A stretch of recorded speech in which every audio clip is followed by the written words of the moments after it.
ಮಗು ಜಗತ್ತನ್ನು ಪ್ರವೇಶಿಸುವ ದಿನವೂ ತೀವ್ರವಾದ ಪ್ರಭಾವ ಬೀರುತ್ತದೆ.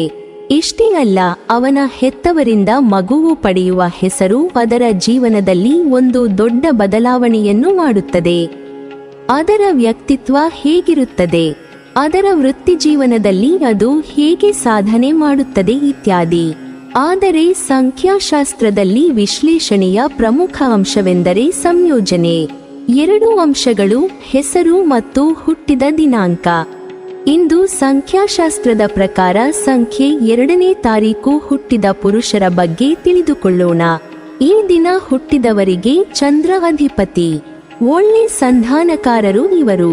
ಮುನಿಸಿಕೊಂಡವರ ಮಧ್ಯೆ ಸ್ನೇಹ ತರುವಂತಹ ಸೊಗಸಾದ ಮಾತುಗಾರರು. ಇವರು ತುಂಬಾ ಸೂಕ್ಷ್ಮ ಸ್ವಭಾವದವರು, ನಿಸ್ವಾರ್ಥಿ, ಸಹಕಾರ ಮನೋಭಾವ ಇರುತ್ತದೆ. ಆದ್ದರಿಂದ ಜತೆಗೆ ಕೆಲಸ ಮಾಡುವುದು ಸಲೀಸು. ಆದರೆ ವಿಪರೀತ ಎನ್ನುವಷ್ಟು ಭಾವುಕರು. ಎಷ್ಟೇ ಹುಷಾರಾಗಿದ್ದರೂ ಮನಸ್ಸಿನ ಮಾತು ಕೇಳಿ ಕೆಲ ಸಲ ಮೋಸ ಹೋಗ್ತಾರೆ. ಕೆಲವು ದಿನ ಮತ್ತೆ ಜಾಗ್ರತೆಯಿಂದ ಇರ್ತಾರೆ. ಆಮೇಲೆ ಮತ್ತೆ ಇನ್ಯಾರಿಂದಲೋ ಮೋಸ ಅವಮಾನ ಆಗಿ ಬದಲಾಗ್ತಾರೆ. ಇದು ಇವರ ಸ್ವಭಾವ. ಈ ದಿನ ಹುಟ್ಟಿದವರಿಗೆ ಸಿಕ್ಸ್ತ್ ಸೆನ್ಸ್ ಕೆಲಸ ಮಾಡ್ತಿರುತ್ತೆ. ಆದರೆ ಇವರೇ ಅದನ್ನು ನಂಬದೆ ವಿರುದ್ಧವಾಗಿ ವರ್ತಿಸಿ ತೊಂದರೆ ತಂದುಕೊಳ್ತಾರೆ. ಬಂಡಿಗೆ ತಲೆ ಚಚ್ಚಿಕೊಳ್ಳುವುದು ಅಂತಾರಲ್ಲ, ಆ ರೀತಿಯ ಜಾಯಮಾನದವರು. ಆದರೆ ಎಂಥ ಏಟು ಬಿದ್ದರೂ ಚಂಗನೆ ಎದ್ದು ನಿಂತು ಬಿಡ್ತಾರೆ. ಸಮಾಧಾನವಾಗಿ ಇರಬೇಕು ಅನ್ನೋದು ಈ ದಿನ ಹುಟ್ಟಿದವರ ಮೊದಲ ಆದ್ಯತೆ ಆಗಿರುತ್ತದೆ. ಎದುರಿನವರ ಸ್ವಭಾವ ಅಳೆದು ತೂಗಿ ಬೇಕು ಬೇಡಗಳನ್ನ ಪತ್ತೆ ಹಚ್ಚಿ ಸ್ನೇಹ ಮಾಡುವುದರಲ್ಲಿ ನಿಸ್ಸೀಮರು. ಸಂಬಂಧಗಳಿಗೆ ಇವರು ಎಷ್ಟು ನಿಷ್ಠರೋ ಎದುರಿನವರಿಂದಲೇ ಅದನ್ನೇ ನಿರೀಕ್ಷಿಸುತ್ತಾರೆ. ಆದರೆ ಬಲೆ ಮೂಡಿಗಳು. ಕೆಲವು ಸಲವಂತೂ ದಮ್ಮಯ್ಯ ಗುಡ್ಡೆ ಹಾಕಿದರೂ ಯಾವ ಜವಾಬ್ದಾರಿಯನ್ನೂ ವಹಿಸಿಕೊಳ್ಳಲ್ಲ. ಸ್ವಂತ ನಿರ್ಧಾರಗಳಲ್ಲಂತೂ ಈಗೊಂದು ಗಳಿಗೆಗೊಂದು ಎಂಬಂಥ ಗುಣ ಇವರದು. ಒಂಟಿತನ ಇವರಲ್ಲಿ ಭಯ ಉಂಟು ಮಾಡುತ್ತೆ. ಆ ಕಾರಣಕ್ಕೆ ಕೆಲವು ತಪ್ಪುಗಳನ್ನು ಮಾಡ್ತಾರೆ. ಕೆಲ ಸಲವಂತೂ ಈ ಆಸಾಮಿಯ ಹೀಗೆ ಇರೋದು ಅನ್ನೋಷ್ಟು ನಿರ್ಭಾವುಕರಾಗಿ ಬಿಡ್ತಾರೆ. ಕನ್ಫ್ಯೂಸ್ ಆಗೋದು ಬೇಡ, ಅದು ಅವರ ಮೂಡ್ನ ಸಮಸ್ಯೆ ಅಷ್ಟೇ. ಆರೋಗ್ಯದ ಬಗ್ಗೆ ಹೆಚ್ಚಿನ ಗಮನ ಕೊಡಬೇಕು. ಈ ಮಾತು ಮಾತ್ರ ಈ ದಿನ ಹುಟ್ಟಿದವರ ಸಂಬಂಧಿಕರು ಹಾಗೂ ಸ್ನೇಹಿತರು ಮಾಡಬೇಕು. ಏಕೆಂದರೆ ಸ್ವತಃ ಆ ಬಗ್ಗೆ ಹೆಚ್ಚಿನ ಗಮನ ಕೊಡದ 2 ಸಂಖ್ಯೆಯವರ ಬಗ್ಗೆ ಇತರರೇ ಕಾಳಜಿ ವಹಿಸಬೇಕು. 2ರ ಸಂಖ್ಯೆಯವರ ಮಾತು ಚೆಂದ. ಆದ್ದರಿಂದ ಒಳ್ಳೆ ಭಾಷಣಕಾರರು, ಕಾರ್ಯಕ್ರಮಗಳಲ್ಲಿ ನಿರೂಪಕರು ಆಗಬಹುದು. ವೈಭವದ ಸುಂದರವಾದ ವಸ್ತುಗಳು ತುಂಬ ಬೇಗ ಸೆಳೆಯುವುದರಿಂದ ಶಾಪಿಂಗ್ಗೆ ಹೋದಾಗ ಪರ್ಸ್ ಕೂಡ ನೋಡದೆ ಖರೀದಿ ಆರಂಭಿಸಿ ಬಿಡ್ತಾರೆ. ಇವರ ರೂಮ್, ಮನೆಯಲ್ಲಿ ಅದೇ ರೀತಿಯ ತುಂಬ ಸುಂದರವಾಗಿ ಕಾಣುವ ವಸ್ತುಗಳೇ ಇರುತ್ತವೆ. ಈ ದಿನ ಹುಟ್ಟಿದವರ ಸಾಂಸಾರಿಕ ಜೀವನವೇ ಚೂರು ಸಮಸ್ಯೆ. ಏಕೆಂದರೆ ಜವಾಬ್ದಾರಿ ವಿಚಾರದಲ್ಲಿ ಈ ಸಂಖ್ಯೆಯವರು ನಿರ್ಲಕ್ಷ್ಯ ಜಾಸ್ತಿ. ಕೋರ್ಟ್ ಕಟಕಟೆವರೆಗೆ ಹೋಗದಂತೆ ನೋಡಿಕೊಳ್ಳಿ. ಬಾಲ್ಯದಲ್ಲಿ ಈ ಗಂಡು ಮಕ್ಕಳಿಗೆ ಆಗಾಗ ಆರೋಗ್ಯ ಸಮಸ್ಯೆಗಳು ಕಾಡುತ್ತವೆ. ಇವರ ಆತ್ಮವಿಶ್ವಾಸ ವಿಪರೀತ ಹೆಚ್ಚಾಗಿರುತ್ತದೆ. ಈ ಗುಣವೇ ಇತರರಲ್ಲಿ ದ್ವೇಷ ಮೂಡಿಸುತ್ತದೆ. ಇವರ ಆತ್ಮವಿಶ್ವಾಸ ಅದಮ್ಯವಾದದ್ದು. ತಾವು ಜವಾಬ್ದಾರಿ ತೆಗೆದುಕೊಳ್ಳುವ ಯಾವುದೇ ವಿಷಯದಲ್ಲಿ ಆಸಕ್ತಿಯಿಂದ ತೊಡಗಿಕೊಳ್ಳುತ್ತಾರೆ. ಭವಿಷ್ಯ ಬಹಳ ಉಜ್ವಲ ಆಗಿರುತ್ತದೆ. ಯಶಸ್ಸು ಸಿಗುವುದು ಸ್ವಲ್ಪ ಮಟ್ಟಿಗೆ ನಿಧಾನ ಆಗಬಹುದು. ಆದರೆ ಶ್ರಮ ಎಂದು ಹುಸಿ ಹೋಗುವುದಿಲ್ಲ. ಶ್ರಮಕ್ಕೆ ತಕ್ಕ ಯಶಸ್ಸು ಮನೆ ಬಾಗಿಲಿಗೆ ಹುಡುಕಿಕೊಂಡು ಬರುತ್ತದೆ. ಸುಮಾರು 20 ರಿಂದ 25 ವರ್ಷಗಳಲ್ಲಿ ದುಶ್ಚಟಗಳಿಗೆ ಬಲಿಯಾಗುವ ಸಾಧ್ಯತೆಗಳಿರುತ್ತದೆ. ಇಂಥವರ ಬದುಕಿನಲ್ಲಿ ತೀರಾ ನಿಗೂಢ ಎನಿಸುವಂಥ ಘಟನೆಗಳು ಸಂಭವಿಸುತ್ತವೆ. ನೀವು ನಿರೀಕ್ಷೆ ಕೂಡ ಮಾಡದ ಘಟನೆಗಳು ಏಕಾಏಕಿ ಕಕ್ಕಾಬಿಕ್ಕಿ ಆಗುವಂತೆ ಮಾಡುತ್ತವೆ. ಅದರ ಫಲಿತಾಂಶ ಕೂಡ ತೀರಾ ಭಿನ್ನವಾಗಿರುತ್ತದೆ. ಇವರು ಯಾವಾಗಲೂ ಮನಸ್ಸನ್ನು ಸಮಾಧಾನವಾಗಿ ಇರಿಸಿಕೊಳ್ಳಲು ಪ್ರಯತ್ನ ಮಾಡಬೇಕು. ಸದಾ ಚಟುವಟಿಕೆಯಿಂದ ಇರಲೇಬೇಕು. ಯಾವುದೇ ಕಾರಣಕ್ಕೂ ಸೋಮಾರಿತನ ಮಾಡಬಾರದು. ಬಿಂದಾಸಾಗಿ ಖರ್ಚು ಮಾಡುವ ಗುಣ ಒಳ್ಳೆಯದಲ್ಲ. ಉಳಿತಾಯದ ಕಡೆಗೂ ಗಮನ ನೀಡಬೇಕು. ಈ ವಯಸ್ಸಿನಲ್ಲಿ ಎಚ್ಚರ ತಪ್ಪಬಾರದು. ಸುಮಾರು 25ರಿಂದ 30 ವರ್ಷದ ಅಂತರದಲ್ಲಿ ನೀವು ನಿಮ್ಮ ಕುಟುಂಬದ ಆಧಾರವಾಗಿರುತ್ತೀರಿ ಮತ್ತು ಎಲ್ಲ ಜವಾಬ್ದಾರಿಗಳನ್ನು ಪೂರೈಸಬೇಕಾಗುತ್ತದೆ. ಇದರರ್ಥ ಏನೆಂದರೆ ಇವರ ಸ್ನೇಹಿತರು, ಸಾಮಾಜಿಕ ಸಂಬಂಧಗಳನ್ನು ಆರ್ಥಿಕ ಸ್ಥಿತಿಗತಿಯೇ ರೂಪಿಸುತ್ತದೆ. ಇವರ ಜೀವನದಲ್ಲಿ ಹಣವು ಬಹಳ ಮುಖ್ಯ ಪಾತ್ರವನ್ನು ವಹಿಸುತ್ತದೆ.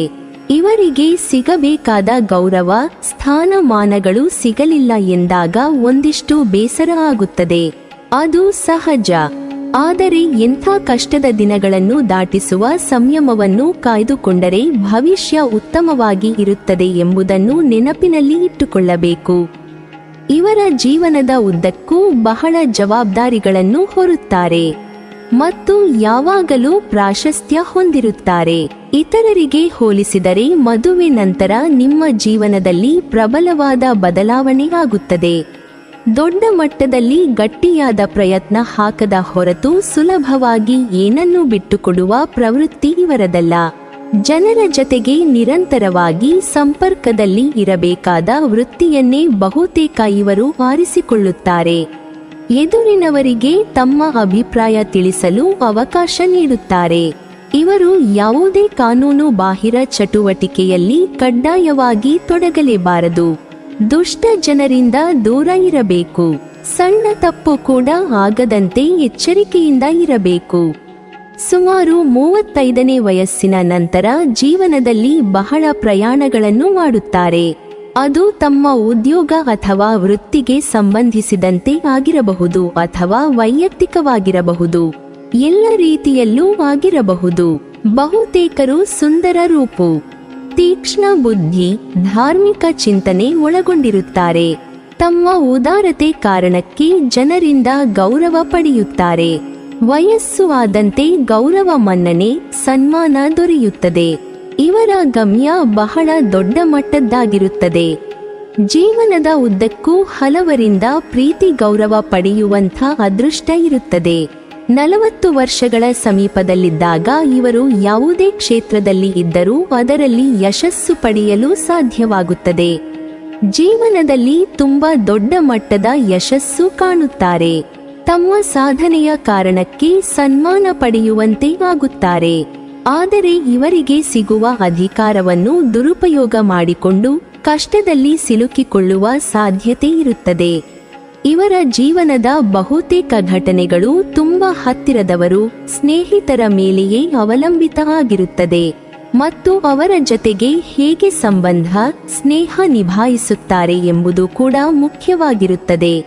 ಸಾಮಾಜಿಕ ಬದುಕಿಗೆ ಹೆಚ್ಚಿನ ಪ್ರಾಶಸ್ತ್ಯ ನೀಡಿ ಕೌಟುಂಬಿಕ ಬದುಕಿಗೆ 2ನೇ ಪ್ರಾಮುಖ್ಯ ಕೊಡುತ್ತಾರೆ.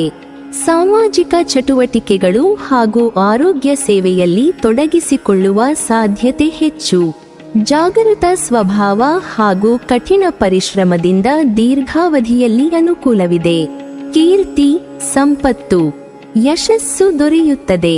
50ನೇ ವಯಸ್ಸಿನ ನಂತರ ವ್ಯಕ್ತಿಗೆ ಕ್ರಿಯಾತ್ಮಕವಾಗಿ ಆಲೋಚಿಸುವ ಪ್ರತಿಭೆ ಹಾಗೂ ಕೌಶಲ ಲಭಿಸಿರುತ್ತದೆ. ಇವರು ಬಹಳ ಆಶಾವಾದಿಗಳು. ಎಂಥ ಸನ್ನಿವೇಶದಲ್ಲೂ ಭರವಸೆ ಕಳೆದುಕೊಳ್ಳುವುದಿಲ್ಲ. ಯಾವ ಕ್ಷೇತ್ರದಲ್ಲಿ ಬಹಳ ಆಸಕ್ತಿ ಇರುತ್ತದೋ ಅಂಥ ಕ್ಷೇತ್ರದಲ್ಲೇ ಕಾರ್ಯನಿರ್ವಹಿಸುವ ಅವಕಾಶ ದೊರೆಯುತ್ತದೆ. ಜೀವನದಲ್ಲಿ ದೊಡ್ಡ ಮಟ್ಟದ ಕೀರ್ತಿ ಹಾಗೂ ಯಶಸ್ಸು ಪಡೆಯುತ್ತಾರೆ. ಸಮಯಕ್ಕೆ ಸರಿಯಾಗಿ ಹಿತೈಷಿಗಳು ನೀಡುವ ಸಲಹೆಯನ್ನು ಪಾಲಿಸದೆ ಕೆಟ್ಟ ಪರಿಣಾಮಗಳನ್ನು ಎದುರಿಸುವಂತಾಗುತ್ತದೆ. ಆ ಬಗ್ಗೆ ಎಚ್ಚರವಾಗಿರಬೇಕು. ಇವರಿಗೆ ಸಂಪತ್ತು ಹಾಗೂ ಆಸ್ತಿಗೆ ಸಂಬಂಧಿಸಿದಂತೆ ಯಾವುದೇ ಚಿಂತೆ ಇರುವುದಿಲ್ಲ. ರಿಯಲ್ ಎಸ್ಟೇಟ್ ವ್ಯವಹಾರಗಳಲ್ಲಿ ಇವರು ತೊಡಗಿಸಿಕೊಳ್ಳುವ ಸಾಧ್ಯತೆ ಜಾಸ್ತಿ. ಈ ಉದ್ಯಮದ ಮೂಲಕ ಶ್ರೀಮಂತರಾಗುತ್ತಾರೆ. ಜೀವನದ ಯಶಸ್ಸು, ಏರಿಳಿತಗಳಿಗೆ ಇವರನ್ನು ಹೊರತುಪಡಿಸಿ ಬೇರೆ ಯಾರೂ ಕಾರಣರಾಗಿರುವುದಿಲ್ಲ. ಆದ್ದರಿಂದ ಕೆಲವು ತೀರ್ಮಾನಗಳನ್ನು ತೆಗೆದುಕೊಳ್ಳುವಾಗ ಬಹಳ ಎಚ್ಚರಿಕೆಯಿಂದ ಇರಬೇಕು. ಇವರ ಬಳಿ ಇರುವ ಎಲ್ಲ ಸಂಪತ್ತು ಒಂದೇ ಕೂಡ ಹೂಡಿಕೆ ಮಾಡುವುದು ಅಪಾಯಕರ. ನೀವಿನ್ನೂ ನಮ್ಮ ಚಾನಲ್ ಅನ್ನು ಸಬ್ಸ್ಕ್ರೈಬ್ ಮಾಡಿಲ್ವಾ? ಹಾಗಾದರೆ ಈ ಕೂಡಲೇ ನಮ್ಮ ಇಂದ್ರಜಾಲ ಚಾನೆಲ್ ಅನ್ನು ಸಬ್ಸ್ಕ್ರೈಬ್ ಮಾಡಿ ಮತ್ತು ಪಕ್ಕದಲ್ಲಿರುವ ಬೆಲ್ ಐಕಾನ್ ಅನ್ನು ಕ್ಲಿಕ್ ಮಾಡಿದರೆ ನಮ್ಮ ಹೊಸ ವಿಡಿಯೋಗಳನ್ನು ನೀವು ನೋಡಬಹುದು.